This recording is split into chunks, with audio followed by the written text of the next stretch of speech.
We think writing is an act of creation, but the truth, the real craft, the work that turns a rough idea into something that sings, is an act of refinement. The maxim is simple: writing is rewriting. Your first draft isn't meant to be good. Its only job is to exist. It's the raw material. The real work begins after. Think of it in layers. First, you're the architect. You look at the whole structure.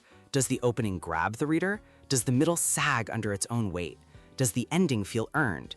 You move paragraphs, you rebuild transitions, you ensure the foundation is solid. Then you switch lenses. You become a jeweler, examining every single sentence. This is where the magic happens. You hunt down weak, passive phrases like, "the ball was thrown by him," and make them active. "He threw the ball." You find 13 clumsy words like, "in my personal opinion, I think that grief is a difficult emotion to process," and you chisel them down to 3 powerful ones. Grief resists processing. You swap vague descriptions like, "a nice old house," for specifics. "The weatherboard cottage," paint peeling like sunburned skin. Finally, the hardest part.